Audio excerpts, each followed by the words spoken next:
Welcome to Centre Court, all thanks to OMF, Australian Designed and Owned. Well, round 13 is done. Maddie Brown is joining me again. We've got so much to talk about in the netball world, but still, there were upsets still happening and we're getting closer to the finals. There were, and I actually can't believe we're heading into round 14. And unfortunately, the top four have been secured for some time, because I think if we were still umming and ahhing on spots, there's definitely some teams that would have been pushing for that fourth position. Well, let's take a look at the weekend that was. Upgrade your sleep game with a quality mattress from Australian Designed and Owned OMF. The first game I think we have to really focus on was the first game, and that happened in Adelaide. We were there. We thought the Adelaide Thunderbirds, in front of 9,300 of their fans, were going to get the win over the Lightning. But the Lightning, they were too good. All game, they were too good. They were, and they'd actually spent a week together in Perth, having come off that fever game. But they started strong, and they obviously died down in that last quarter. And you can see that with those quarter scores that Thunderbirds came out firing with some 2-point shots, but you can't rock up for 15 minutes. It's all about consistency. And I had the pleasure of speaking to Belinda Reynolds before the game, and she said, I want to see my Lightning girls go out and make this like a final attempt, although they're not playing finals. And she would have been really impressed with how they performed under that pressure and kind of having that element added into their game. Absolutely. And then it was the Fever and the Giants, not so much an upset in this game. The Fever, I thought even though they got challenged towards the end of the game, it was probably the first time that they've really been able to stand up, play the process that they want to play, and do what their coach Dan Ryan needed them to do. Yeah, and I think it is. It's about, you know, one having that game plan, but it's about executing it, and we've seen that consistency. So that's the difference between, you know, a Thunderbirds and then a Fever getting that win and coming into finals knowing, you know what, we can consistently put out this game plan and execute under that level of pressure that they might be being put under by their opponents. And one team that is really just leading the way, and they continue to take charge. It was their 9th win of the season in a row. It's the New South Wales Swifts. They won over the Firebirds. They locked in the minor premiership now. It looked like any team didn't really want to put their hand up for it, but the Swifts, they've just seemed to be cruising their way through to the finals, which is the exact way you want to get. Yeah, and you know what? Like, it was a bit of a danger game because the Firebirds had just topped off the Vixens the week before. So I'm sure Swifts were going, you know what? We need to actually make sure we come to play on this day. But for me, it's Helen Housby. Yes. She just seems to be so good. Either career best form or even above it. It's like that 2018 when they were going into Com Games, and it's not only dangerous for the Swifts, obviously her being in that form and the opponents that she'll come up against, but for the Roses heading into Netball World Cup, she's in really good form. I know. Can't wait to see that combination, Cardwell and Housby together when we get to the World Cup. My goodness, it would be great. All right, now it's time to get to the game that was in Melbourne, and we've probably spent so much time talking about it because we were there as well. But the Vixens and the Magpies, the final game for the Magpies in Melbourne. Again, emotional all through it, but a game of two halves. The Magpies were on fire in that first half. Then the Vixens kind of worked out their processes, also put us their 7 on that we probably thought was going to start the game, and it really worked. Yeah, and I guess we spoke about going back to that experience with the starting 7 that has been together for such a long time, but it was the injection of a Monday that really kind of sparked that energy and got them back to some clinical best form for the Vixens. For me, once again, it's that inconsistency, and you don't want to be going into finals knowing that you can only put 1, 2 quarters or a half of netball together. As we said, it was very emotional for the Magpies, knowing it was the last time they were ever going to be donning the black and white stripes in Melbourne. Although it was a very, you know, dominant Vixens crowd, there was lots of tears at the end, and knowing that, you know, that was the final time they'll walk over from, you know, their centre over to John Cain Arena. So yeah, a lot of emotion around it, and one more week for them to finally put maybe a really good performance together. And a little bit sad too that it's the last time we're going to see that rivalry. Even, you know, the whole Melbourne crowd were standing ovation for the Magpies as they left the court. All right, Maddie, it's over to you for Maddie's Minute. Well, I want to talk about the collective players agreement and where we're at. There was an incident on the weekend, obviously in the Vixens and Magpies game, where Kira Austin went down. And I think I just want to kind of humanise it and go, this is exactly the reality of where some of these players are at. She goes down, you can see it visibly on her face that she was in panic mode going, oh my goodness, have I done my knee? What's happening here? great news, she got back to the court. But if she doesn't, and there's no collective bargaining agreement that is done, she's got no job security. There goes her Netball World Cup. Like, so much stress is on these players. And it's not just obviously the Magpies, which we've talked about, it's every single player in this league. New Zealand and England have just played their grand finals. They've got plenty of time to work out the nitty-gritty of, future seasons, but also have their teams together for a bit of an extended time.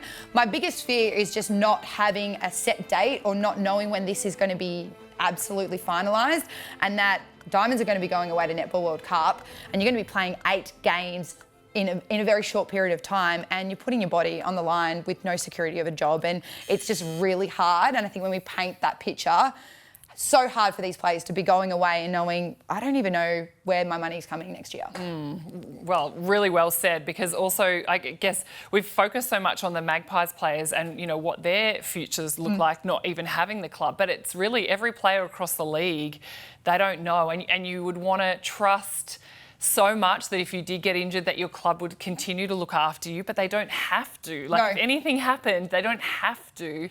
And that's where things get really tricky. And and I just, like you said, it's really hard. We're thinking of all the players out there who are trying to figure all of this out, because I don't know what you do. How do you make a decision to move interstate, potentially to go home, to sign another rental agreement? There's just so much that goes into it. Yeah, and it is that job security. And, I've never heard of another sport this has happened to, where every single player is off contract. So we need to really be better about that. So hopefully the right people that are making these decisions can make the right one for these players and these staff as soon as possible, because I want these Diamonds to go away to Netball World Cup and bring home the gold medal. Yes, absolutely. All right, it's now time for Take 5.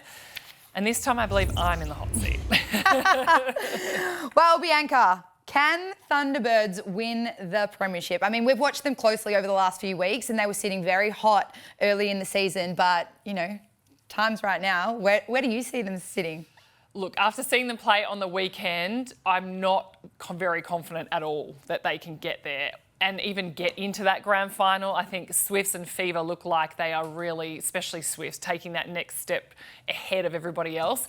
Thunderbirds, you've got the talent out there on court. That's the thing that I think we all find so frustrating. We've seen it so much brilliance over the season.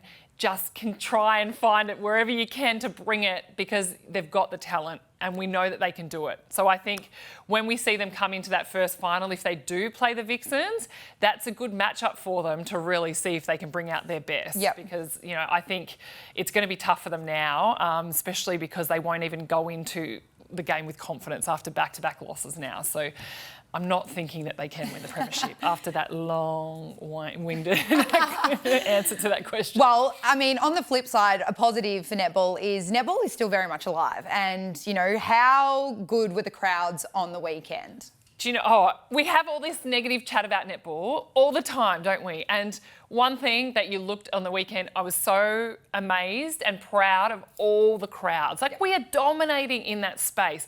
9,300 Adelaide Entertainment Centre. Then it was a packed house at Nissan Arena for the Firebirds and Swifts. So I think they have about 5,000 capacity. John Cain Arena was sold out. The capacity there is 10,000.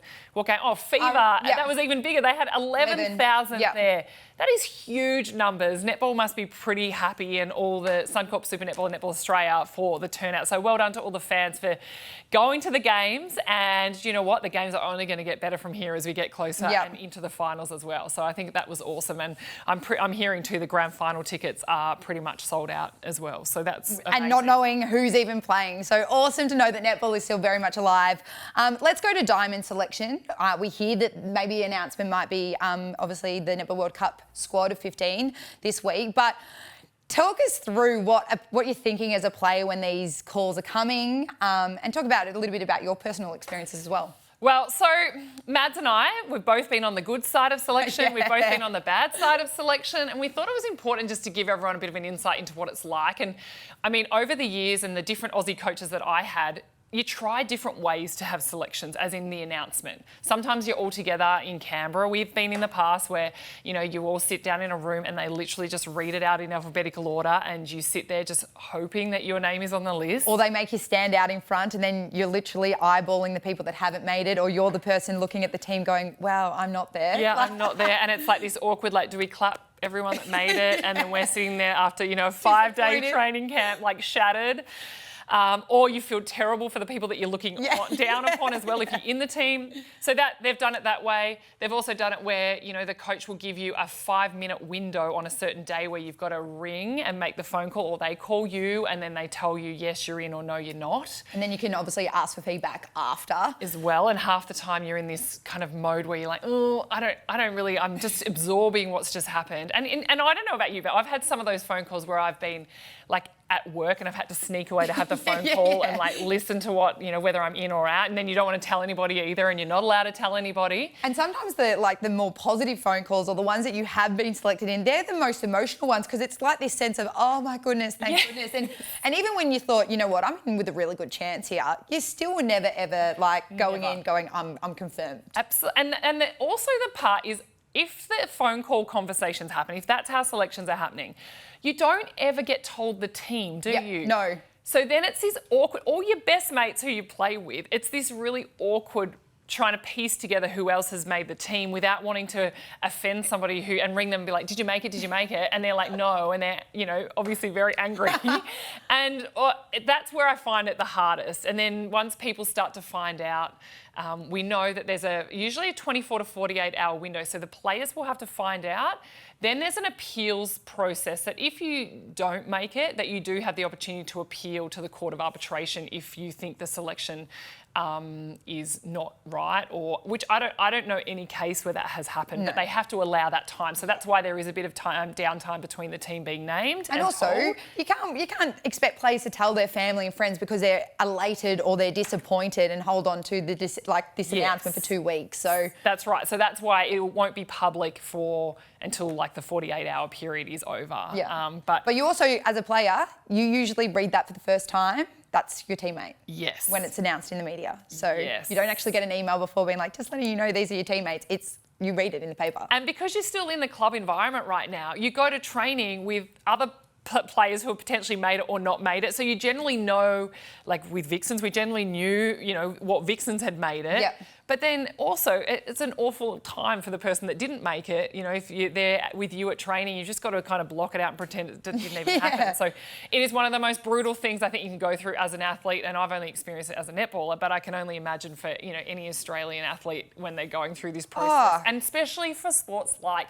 netball, where it doesn't go on a time. It's not like a swimmer where or an athlete where you've got to get a certain time to qualify.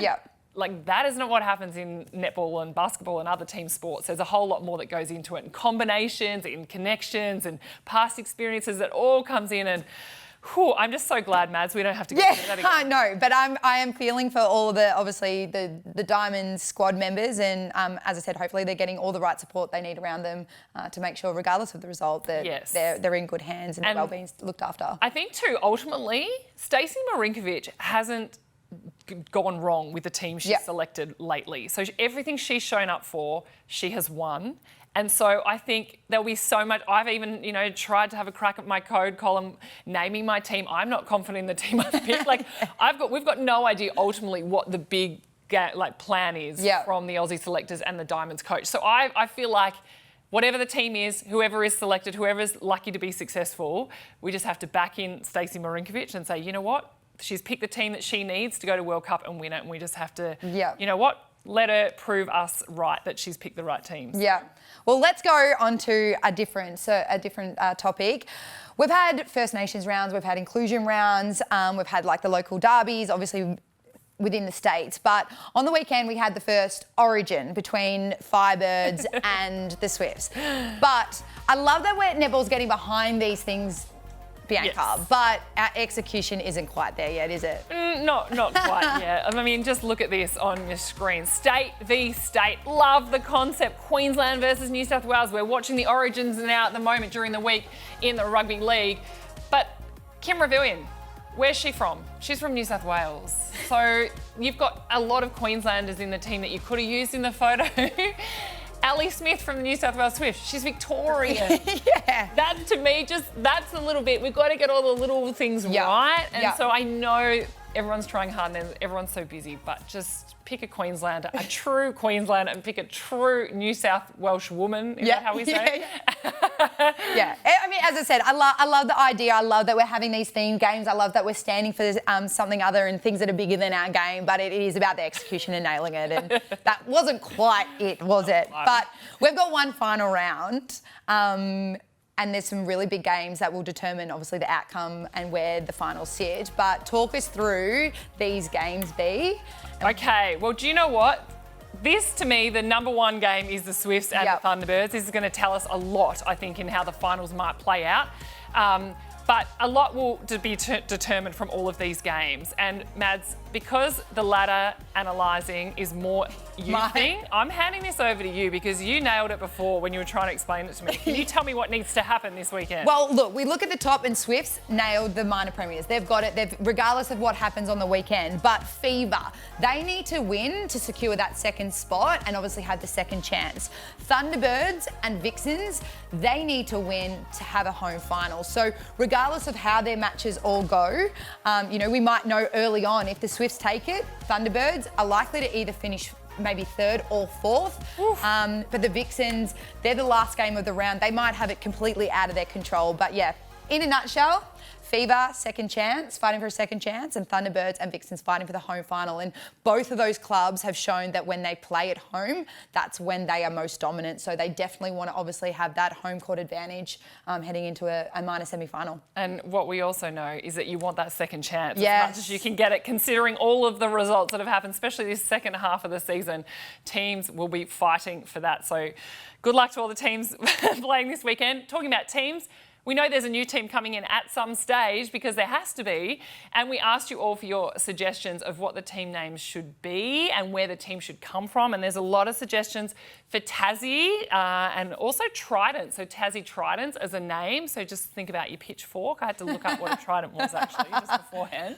Also one suggestion for the Perth Dockers. There you go. Have we learnt, I think we need to, remember Collingwood Magpies in footy didn't necessarily work in netball. Will the Dockers work in netball? Oh, look, I just think the one thing we need to stay away is in Perth, and I lived in Perth, you're very much an Eagles fan or you're very much a Dockers fan, and it's very that polarising kind of, image already. And, you probably look at Collingwood and you're like, they were destined to fail at the very beginning because they were wearing the black and white stripes and they were under the banner of Collingwood. So I think it would be great 100%. Let's align with really good codes and really good facilities, but maybe let's be named something different and kind of stand alone in that aspect. So we're not kind of taking on the history of something that we've had no control over. So I went through the branding process with the Melbourne Vixens when we created that between Phoenix and Kestrels, and it was a long process. With, a branding company that came in and gave us all these suggestions and the colours, and they all had this meaning, and it took a lot longer than what I realised. So I'm sure there's plenty going on behind the scenes once they figure out where this actual team is going to come from.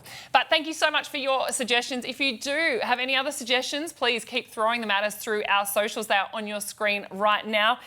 Maddie, thanks again. Another great show. And we can't believe round 14 next week. And this is Centre Court for another week. All thanks to OMF, Australian designed and owned. We'll see you next week.